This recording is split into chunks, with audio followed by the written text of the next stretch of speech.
남은 자 보호와 심판의 참된 의미는 그럼 뭘까? 오늘 주제가 두 가지인데, 하나는 남은 자 보호고 하나는 하나님이 심판하시는 참된 뜻은 무엇일까? 그것을 살펴보고자 합니다. 먼저 영상으로 송출되는 서론 부분 한번 읽어보겠습니다. 에스겔 6장 중에 1절로 7절이 우상 숭배의 중심지인 산당의 파멸과 그 우상을 숭배한 숭배자들의 진멸을 선포한 말씀이었어요. 그러니까 산당이 주로 어디 있느냐? 산과 언덕, 또 골짜기 이런 데까지 전부 다 있었음을 알 수 있어요.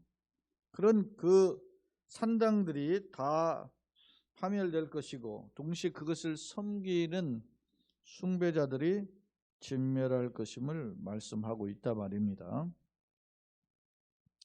오늘 본문은 심판 중에도 남은 자를 구원하시는 거죠. 구원하시는 것과 하나님의 심판은 반드시 있을 것임을 거듭 말씀하심을 살펴볼 수 있다 했어요.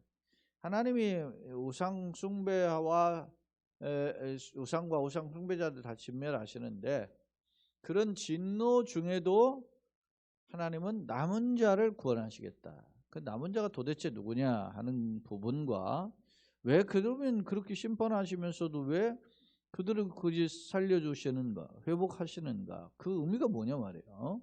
차라리 그냥 심판 안 하시지 뭐하러 그렇게 살려주시는 이유는 뭔가, 그런 의미가 있을 것이고요.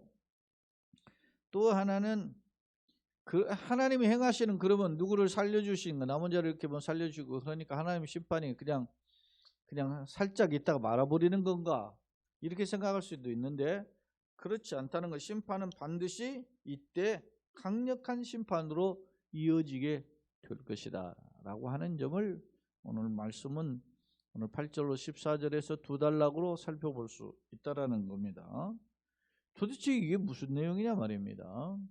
하나님께서 심판하시겠다라고 하는 말씀을 하셨는데 또 살려주시겠다 하는 건 또 뭐고, 그 심판은 그러나 그냥 대충 있는 심판이 아니고 강력한 심판이다 하는 그 의도는 또 뭐냐는 거예요.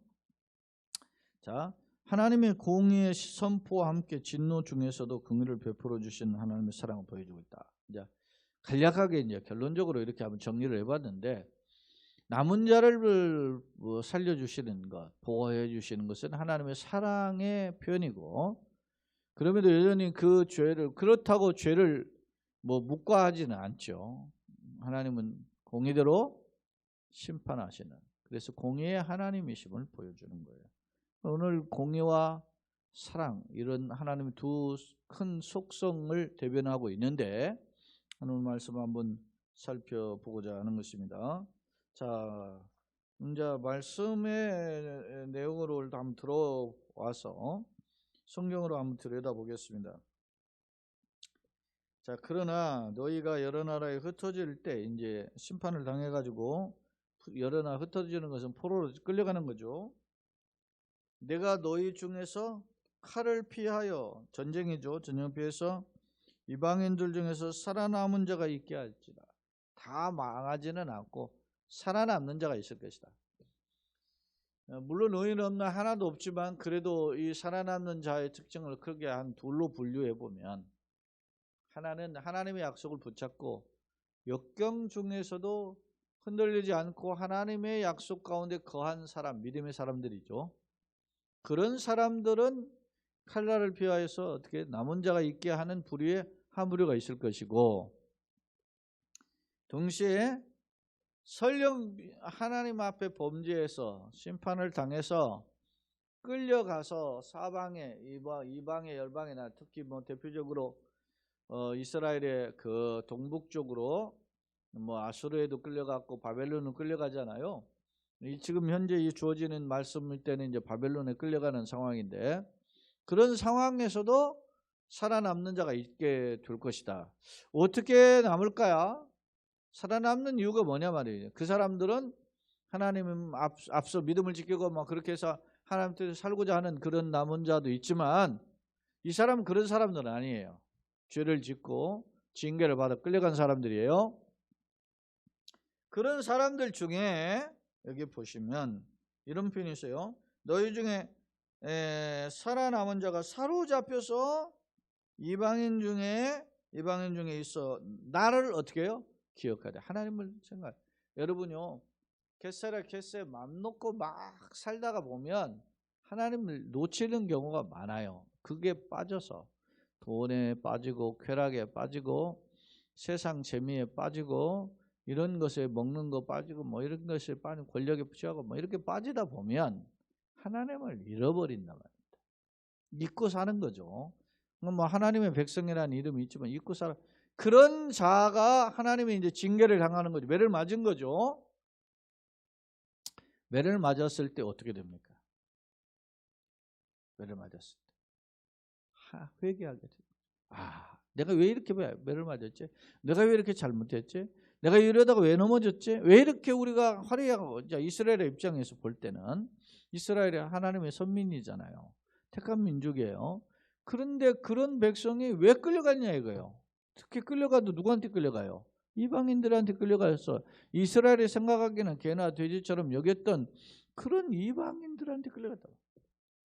우리가 어쩌다 이렇게 되었지? 라고 생각해 보게 될 것이라 말이죠. 바로 그럴 때 나를 기억한다는 말은 하나님을 생각해 보는 거죠. 그러니까 하나님을 생각해 보니까 너무 죄송한 거 아니겠습니까? 뭐요? 하나님 하지 말라는 우상 숭배에 빠졌잖아요. 대표적인 지금 산당에 수많은 각종 신들 아닙니까? 나무로 깎은 목상, 돌로 깎은 석상, 뭡니까 주물로 부어 만든 어떻게요? 주상, 용광로에 부어가지고 만든 주상. 이런 상들이 산당에다 세워놓고 섬겼던 거죠. 그러면서 하나님을 기억하면서 뭐라고 해요? 여기서 그들이 음란한 마음으로 나를 떠나고 음란한 눈으로 우상을 섬겨 나를 금신케 한 것을 어떻게 해요? 기억한다. 하나님을 기억하고 자신의 잘못, 죄악을 기억한다는 것. 하나님의 거룩함을 보고 자신의 냄새나는 걸 보게 되는 거죠. 그러면서 어떻게 해요? 스스로 한탄하는, 회개하는 거죠. 내가 잘못했구나. 정말 내가 잘못된 길을 갔구나. 죄악의 길을 갔구나. 썩어진 길을 갔구나. 하나님께서 원하시지 않는 그런 잘못된 길을 갔구나. 한탄하리니 이는 그 모든 가증한 일로 악을 행하였습니다. 그 모든 가증한 일이 뭡니까? 대표적인 게 우상 숭배 아니겠습니까? 그러니까 하나님을 떠나서 우상 숭배의 길로 갔던 것을 자기네들이 하나님을 생각하며 고난을 당하니까 포로로 끌려갔죠. 그런 절망적인 상황에서 하나님을 생각하고 하나님께 회개하는 일이 벌어지게 될 것임을 말씀하고 있어요. 자, 그때 그들이 나를 여호와인 줄 알리라 그렇게 했어요. 비로소 뒤늦게 늦었지만 이것도 기회죠. 하나님을 알게 된다는 거죠. 그때 그들이 나를 여호와인 줄 알리라 내가 이런 재앙을 그들에게 내리겠다 한 말이 헛되지 않냐. 자, 오늘 이제 말씀을 이제 주목할 표현들이 몇 번 있는데, 자, 한번 보십시다. 우리가 오늘 읽지는 않았지만 7절에 또 너희가 죽임을 당하여 엎드러지게 하되하여 내가 여호와인 줄을 너희가 어떻게 해요? 알게 하려 합니다. 심판을 당하고 난 뒤에 뭘 깨달아요?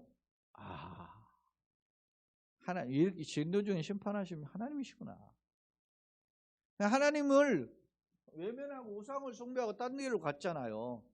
그들이 이 징계를 당하는 심판을 당하는 그런 일 통해서 뭘 깨달아요? 하나님의 살아계심을 깨닫게 된다 라는 겁니다.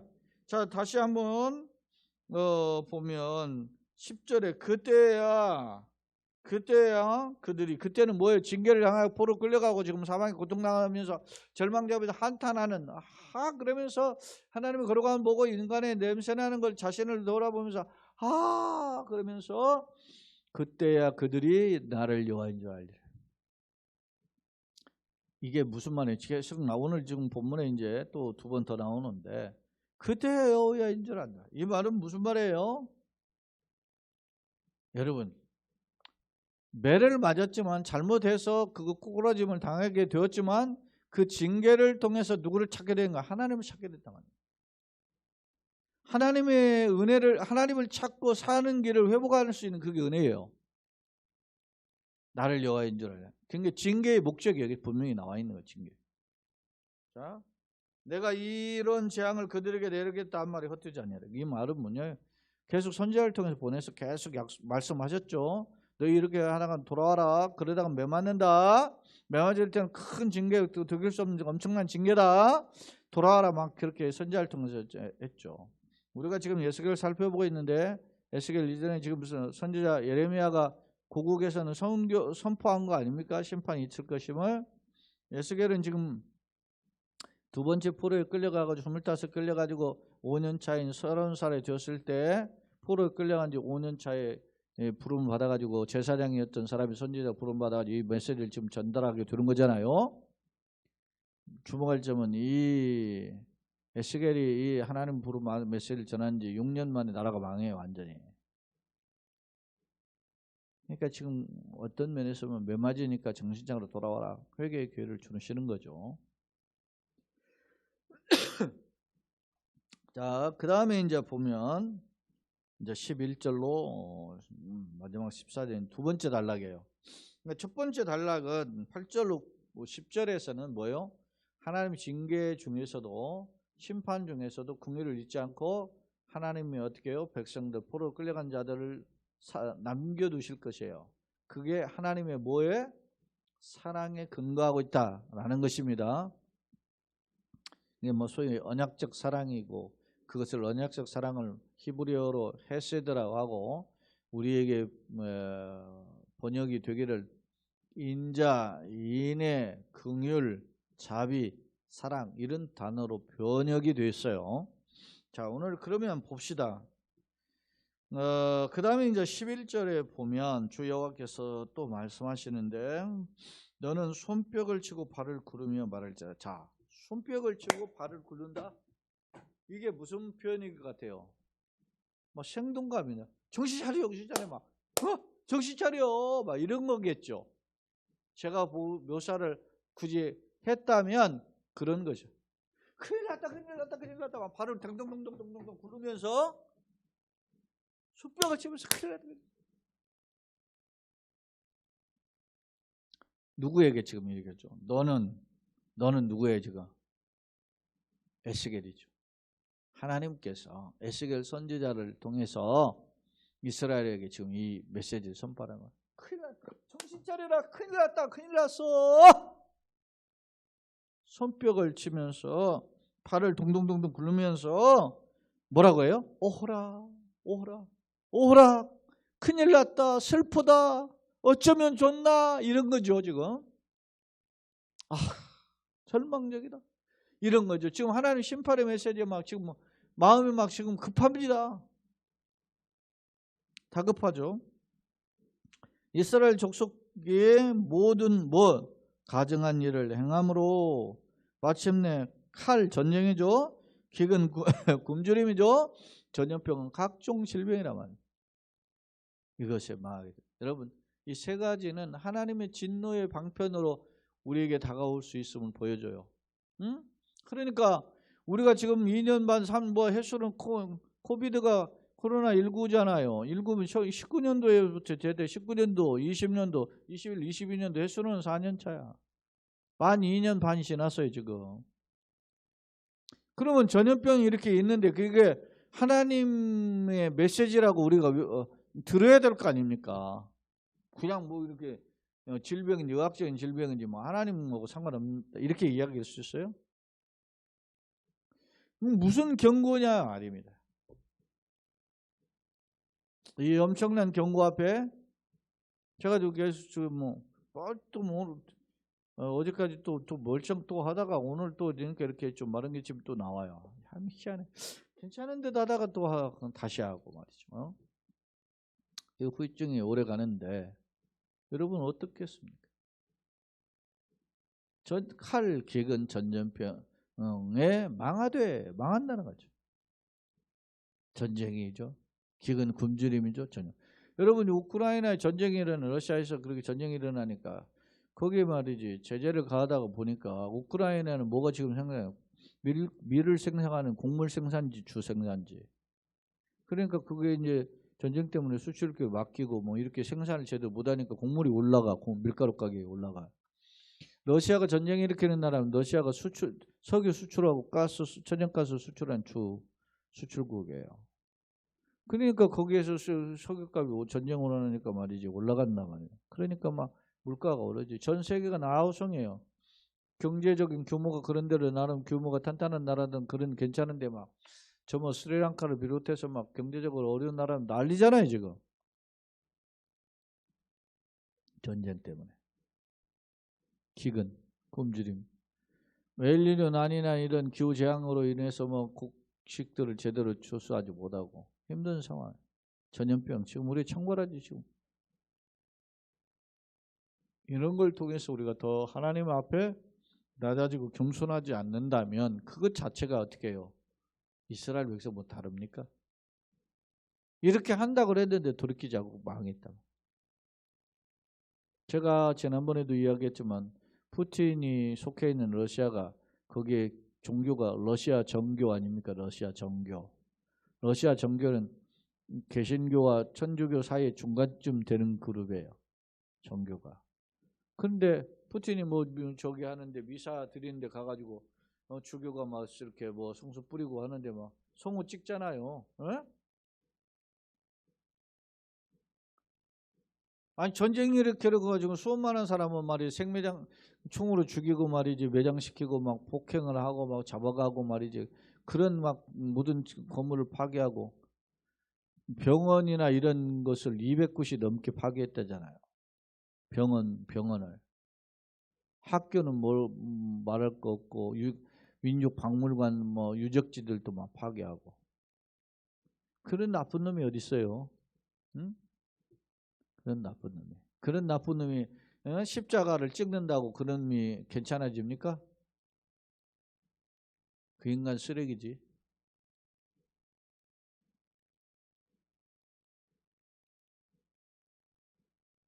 그런데 여러분 보세요. 이게 악의 세력이 창궐하는 게 세상에 막 도처에 이런 놈들이 많아요. 필리핀에 어제 뭐 선거 결과 대통령 선거 결과가 나왔는데 예? 대통령 부통령 그 일종의 러닝메이트로 나왔는데 대통령은 마르코스 필리핀 그 전 대통령의 아들이고 부통령은 지금 현 대통령인 두테르테의 딸이라잖아요. 마르코스가 독재자 아닙니까? 독재자. 두테르테는요 참 희한한 폭압 정치를 하는 사람이에요. 이게 두테르테 제가 보기엔 참 정신 이상자 같이 보이는 놈이야. 희한한 인물들이 세상을 지금 모든 나라가 한 200 뭐 한 40개 나라가 다 그런 건 아니지만 홍콩에도 여러분이 새로 여기 행정장관이 됐죠. 그게 홍콩의 일종의 총리 같은 격인데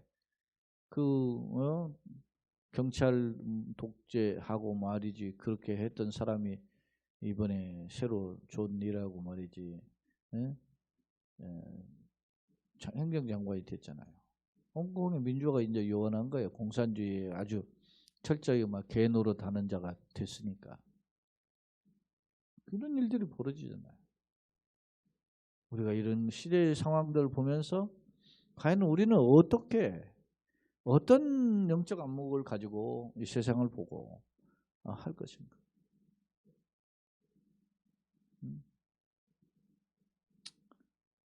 자, 12절 먼 데 있는 자는 전염병에 죽고 가까운 데 있는 자는 칼에 엎드려지고 이게 먼 데 있는 자는 뭐고 가까운 데 있는 자는 뭘 의미할까? 이 말은 먼 데 있는 자나 가까운 데 있는 것은 뭐냐면 나는 전쟁에서 나는 괜찮겠지 하고 나름 그런 어떤 안전을 확보했다라고 자신 있는 자들도 다 어떻게 해요?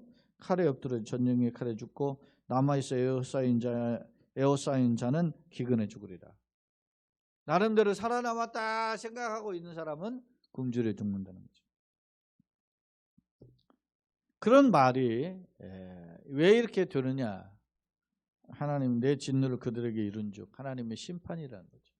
하나님 심판이 그들에게 이룬즉 그 죽임을 당한 시체들이 그 우상들 사이에서 시체가 어디 막 널뛰어버려 있어요. 굶주려 죽고 전쟁에 죽고 전염병에 죽고 이런 사람들이면 시체가 줄비한데 어디에 있느냐 보자. 우상들 사이에서 우상 숭배다 죽는 거죠. 그다음에 재단 사방에 재단 재단 우상 숭배하는 거 그시잖아요. 그곳에 죽고 각 높은 거기에서도 그 산당들이 있잖아요. 거기에 위에서도 죽고 모든 산꼭대기 그 산꼭대기에도 산당이 있죠. 거기서도 죽고 모든 푸른 나무 아래에서도 막 그 우상 숭배했으니까 거기서도 죽고 무성한 상수리 나무 아래 그 상수리 나무 아래에서 우상 숭배했죠. 네? 또 그 곳 우상에 분향하던 곳 이게 모든 장소 지금 거론되어 있는 이 장소들 전부 다 우상승의 소위 말하면 산당에 제사한 거죠. 분향할 때 분향 향을 피우는 거죠. 제사하는 행위죠. 그러면서 그 심판을 다 보면서 어디서 다 지금 엎드리죠. 여러분 예전에 이스라엘 백성들이 어떻게 합니까? 블레셋 전쟁하는데 블레셋은 자기네 어떤 그 신을 앞장서서 소위 다곤 신을 앞장서서 하니까 엘리의 두 아들이 홈리와 비느하스가 이걸 흉내내려고 해서 가지고 하나님의 법궤를 메고 이렇게 갔다가 빼앗기잖아요. 전쟁에 지고 흉내내는 놈은 그냥 오히려 혼비백산하고 도망가는 거예요. 그런데 블레셋에서 야 우리가 이스라엘 신을 물리치고 이겼다 하고서는 딱 블레셋 신전에 놨는데 오늘 보니까 다 블레셋 신들이 다 꼬꾸라진 거예요. 하나님 법궤 앞에. 하나님의 살아계심에 드러나는 거죠. 여러분 기드온이 300용사 할 때 기드온이 별명이 뭡니까? 여룻바알이잖아요. 여룻바알은 바알은 나와 싸울지어다 그런 뜻이에요. 그러니까 바알을 한번 붙자는 거 아닙니까? 바알의 신상들을 다 깨부수잖아요. 처음에 기드온이 전쟁에 나가기 전에. 예? 그런 우상 썩어진 것을 의지하지 말고 하나님 믿자. 그래서 전쟁에 나가서 외치잖아요. 여호와와 기드온의 칼이여 외치잖아요. 하나님을 의지하는 사람들은 누굴 외쳤느냐? 하나님과 지금 함께 전쟁의 지도자를 외친 거 아니겠어요? 그러니까 우리가 지금 뭘 알아야 되느냐? 이렇게 심판하시는 분이 지금 다 누구 앞에 엎드려서 지금 다 신상 앞에 신상이 뭐 제단이라든지 뭐 골짜기라든지 나무 아래든지 뭐 이런 곳에서 막 제단이 수없이 많았다. 그런 제단 앞에서 이 우상 숭배를 하다가 그 숭배하던 곳 앞에서 전부 다 구부러졌다는 거예요. 자기네들이 자기들을 지켜주고 복주고 해줄 것을 빌었던 곳에서 구부러졌어요. 왜 이렇게 하십니까? 내가 여호와인 줄 너희가 알리라. 또 나오죠? 7절에 한번 나왔죠? 10절에 나왔죠? 오늘 13절에 또 나오잖아요. 내가 여호와인 줄을 너희가 알 것이다. 이렇게 심판주가 누가라는 거예요? 하나님이다. 그렇죠? 왜 이렇게 말 안 듣잖아요. 계속 심판에 선포해도 말 안 들어. 그러니까 아까 손뼉치면서 발을 구르면서 이야기하죠. 정신 차리라 막 어떻게 보면 호들갑 떨는 것처럼 그런 막 격렬한 어떤 표현이잖아요. 근데 듣지 않아. 근데 나중에 심판을 당하고 보니까 그 말씀은 너무 똑같잖아요. 14절 내가 내 손을 그들의 위에 펴서 그가 사는 온 땅 곧 광야에서부터 디블라까지 황량하고 황폐하게 하리니 내가 여호와인 줄 그들이 알라. 광야는 남쪽에 있거든요.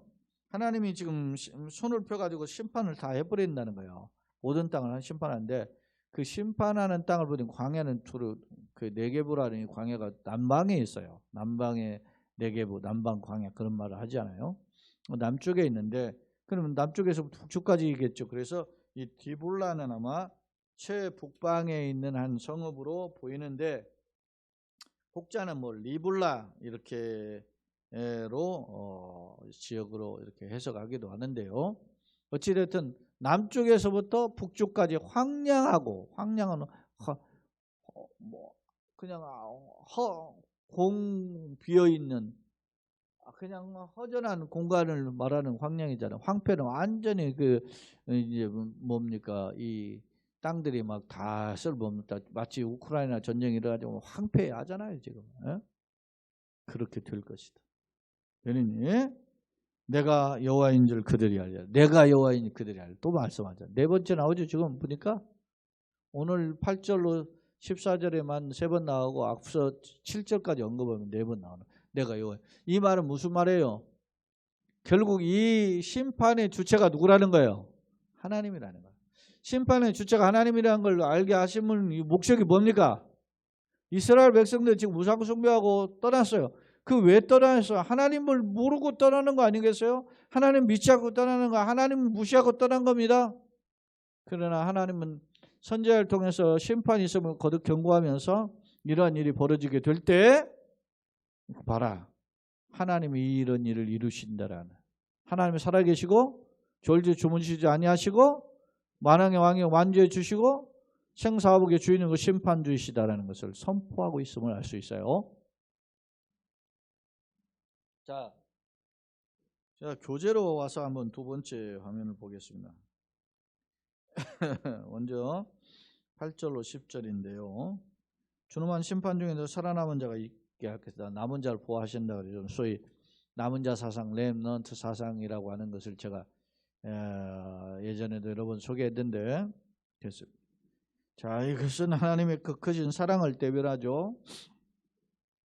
자, 음란한 히브리어로 자나라는 뜻이 내게 외춘부가 되다.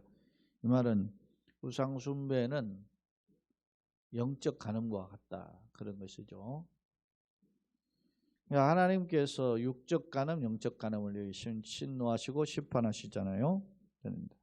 자, 이 사람들이 이제 끌려간 뒤에 이제 뒤늦게 한탄하는 거예요. 아하, 하나님 기어가 한탄한다 그랬거든. 앞서 말씀 보면 이게 뭐냐면 한탄한 것을 자기의 그 허물, 내부셔난 거 이런 것들을 베어내는 거예요. 싫어하고 멀리하는 거예요. 내가 왜 그걸 가까이 했을까? 우상을 왜 가까이 했을까? 이런 걸 멀리하는 것을 회개의 모습이죠. 자, 탕자가 하나님께 아버지께 돌아올 때 회개하는 모습이 뭐예요? 아버지께 돌아오는 거잖아요. 네? 돌아오는 거. 탕자가 회개의 모습은 아버지께로 돌아오는 것이죠. 자, 그 다음에 이제 10절 말씀, 17절, 10절, 13, 14절 반복됐다. 내가 그 여호와인 줄 알리라. 그건 4번 반복되다. 심판의 목적, 심판의 의도가 뭐예요? 하나님 누구인가를 깨닫게 하는 거예요. 말 안 들으니까 하나님께 돌아오라 했는데 하나님 묻지도 않고 자꾸 우상으로 가니까 하나님 징계를 통해서 하나님 누구인가를 깨닫게 하셨다라는 것입니다. 11절로 14절은 선지자는 이스라엘에 대한 칼과 기근과 전염병에 의한 심판을 반복 언급하는데요. 에워사인 하나추르라는 히브리어로 되어 있는 이게 보존되었다 이런 뜻인데 이게 뭐냐면 내가 나는 살아남았다. 전쟁 중에서도 난 살아남았다 이렇게 생각하는 거예요. 그런 자라도 결국 어떻게 해요? 칼에 피한 사람 전염병, 기근 이렇게 다 죽게 된다는 거죠. 그러니까 심판을 결국은 피하지 못한다 하는 점을 보여줘요. 그 다음에 이제 마지막 13, 14절인데 앞서 언급했던 우상 숭배자들은 물론 이스라엘 땅에 황무하게 된다. 황량하다, 황폐하게 된다 이런 표현이 나왔죠. 그걸 거듭 선포해요. 내가 내 손을 그들 위에 펴서 이게 하나님의 손을 폈다는 건 인간의 손이 있지만 하나님의 손이 있는지 없는지 우리가 못 봤죠. 그러나 하나님 손을 폈다는 말은 하나님의 모습을 우리가 인간의 모습처럼 표현해요. 그래서 이걸 신과 인간을 동형론적 표현이다 해서 그 하나님을 마치 인간의 그처럼 묘사한 그런 표현을 신인 동형론적 표현이다. 그렇게 다시 말하면 이 모든 심판의 주체가 누구라는 거예요? 하나님이시다라고 하는 점을 오늘 본문에서 보여줘요. 세 번째 화면입니다. 공의와 사랑의 교훈 그랬어요. 심판의 대상, 산과 언덕, 시내와 골짜기 이런 게 전부 다 우상 숭배를 했던 분양했던 그런 우상들이 모셔놨던 것이 이게 등에 산당에서 우상을 숭배하는 자들, 그러니까 우상과 우상 숭배자들이 심판의 대상이다. 심판의 도구는 뭐예요? 칼, 전쟁이죠. 기근은 굶주림이죠. 전염병, 각종 질병이죠. 그걸 통해서 삶을 어떻게 해요? 황폐케 하는 도구를 통하여. 전쟁이 일어나면 여러분 황폐하죠. 우크라이나 보세요. 그러니까 여러분 저 러시아를 못 막아내는 게 뭐냐면 우크라이나가요 미사일 하나 제대로 없는 거야. 상대방이 쏘면 어디서 쏜다는 것을 딱 여기서 감지해가지고 그 오는 궤도를 봐가지고 맞바 쏴가지고서는 딱 그 중간에 떨어뜨려야 되거든요. 이스라엘은 지금 그렇게 하고 있잖아요. 예? 그 미사일을 막 그렇게 도움으로 형성해가지고 쏘면 그걸 맞받아치는 거예요. 근데 미사일이 가까운 데서 쏘는 저고도 미사일도 있고 중고도도 있고 고고도도 있다는 거예요.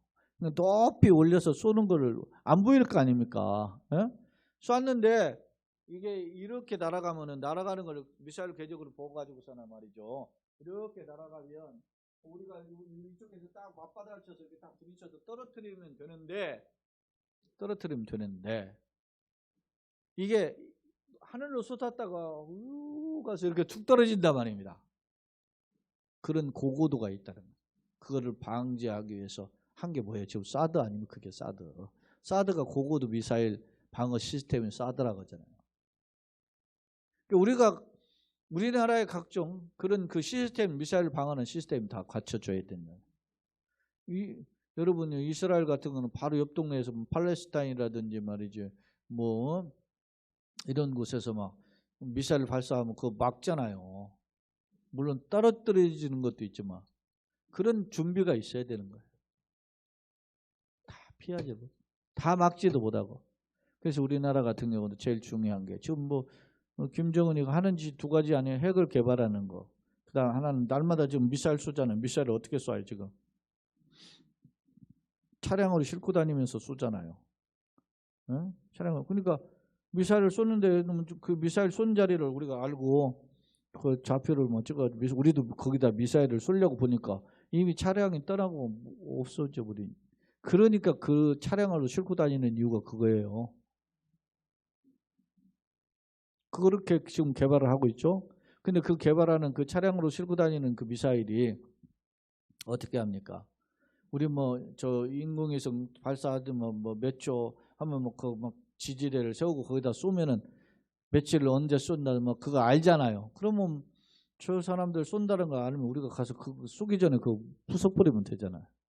그렇게 못 쏘게 한다는 거지. 그게 머리를 써요. 심지어는 이제는 어떻게 해요? 차량으로 움직이는 것도 어렵게 위성에서 보면 알잖아요. 이러면 인공위성에서 사진을 찍으면은 아래 50cm도 다 보인다잖아요. 땅에. 그러니까 그것도 발견해낼 수 있으니까 어떻게 지금 잠수함을 싣고 가다가 쏜다는 거야. 그게 SLBM 아닙니까? 김정은이가 하는 짓이 그 두 가지예요. 하나는 핵이고. 근데 그게 폭탄 미사일이 어머니 많이 날아가도 떨어진 폭탄이 별로 위력이 없으면 별것이 없잖아요. 그러니까 거기다 핵을 실어가지고 간다는 거 아니에요. 완전 땡깡이죠, 저게. 예? 여러분 심판날에 생각을 해보죠. 제가 전쟁 이야기 하려고 하는 게 심판날에 우리에게 벌어질 이 심판이 이렇게 무시무시할 것이다 라는 것을 예측할 수 있다는 말이에요. 자, 칼과 기근, 전염병, 삶을 황폐하게 하는 도구들을 총동원하는 거예요. 특히 이스라엘 백성들은 이방인에게 사로잡혀 여러 나라에 흩어진다. 개돼지처럼 여기 있던 이방인들이 포로 잡혀가요. 그런데 그런 중에서도 남은 자를 보호한다. 이게 하나님의 사랑의 표현이죠. 우상 숭배에 빠진 자는 엄히 징계하지만 하나님 기억하고 어리석은 죄악을 회개하는. 끌려가서 보자 우리가 이렇게 됐지 생각하고 하나님 생각하고 자신을 돌아보니까 냄새 나니까 한탄하잖아요. 그럴 때 하나님 그들을 어떻게 해요? 다시 풍성한 귤로 다시 한번 구원해낼 것이다. 보호하실 것이다. 그런데 왜 이렇게 심판하시냐면 그렇게 건져내 주실 것이며 심판의 주체가 누구라는 하나님이시죠. 이 사람들이 이스라엘 백성들이 특히 우상 숭배하는 이유가 뭐예요? 하나님의 주인이심을 버린 거예요. 다른 데로. 네? 자, 심판의 목적, 엄한 심판을 행하시는 주체가 여호와이심을 깨닫게 한다. 교훈, 진노 중에도 긍휼을 잊지 아니하시는 하나님의 사랑을 간구해야 한다. 그러니까 이런 상황에서도 하나님은 은혜가 진노 공의 하나님이시지만 하나님 또 이렇게 나온 자를 보호하시는 은혜의 하나님이니까 그 하나님 앞에 구하는 거죠. 하나님 도와주세요. 불쌍히 여겨 주세요. 이런 기도를 우리 많이 하잖아요. 그렇게 해야 된다는 거죠. 결론입니다.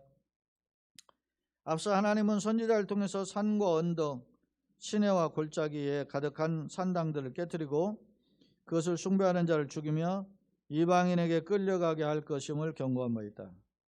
본문은 이러한 준엄한 심판 중에서도 믿음을 지킨 을이 빠졌네요. 심판 중에서도 믿음을 지킨 자는 물론 비록 이방에 끌려간 상황에서도 죄악을 한탄하며 회개하는 자에게는 긍휼을 베푸실 것임을 약속하고 있다. 그죠? 비록 심판을 당했어. 그렇지만 회개하고 돌아오면 역경을 당했어. 우리가 코로나를 만났어. 그래도 회개하고 하나님께 돌아오면 하나님의 은혜, 회복의 은혜가 길을 열어주신다는 거죠. 이는 우상 숭배를 비롯한 죄악들에 대한 공의의 심판과 함께 진노 중에도 긍휼을 잊지 않으시는 하나님 크신 사랑을 대변하죠. 공의의 하나님과 사랑의 하나님을 같이 보여주고 있죠. 나는 나의 삶은 어떤가? 무엇을 또한 바라보는가? 연약함을 내려놓고 우리가 탕자와 같이 냄새나는 자지만은 그러나 아버지 은혜를 다시 한번 회복하기 위해서 주님 돌아가는 거죠. 전부의 의지 없어 손들고 옵니다. 그런 찬송이 필요한 거 아닙니까? 그런 거예요. 탕자처럼 방황하던 자도 돌아오는 거죠. 그런 은혜가 필요합니다. 바라기는 주님의 은혜를 다시 한번 구하고 엎드림으로써 주의 은혜를 덧입고 그 가운데서는 축복의 걸음, 가정, 교회 되기를 예수님의 이름으로 축원합니다. 아멘.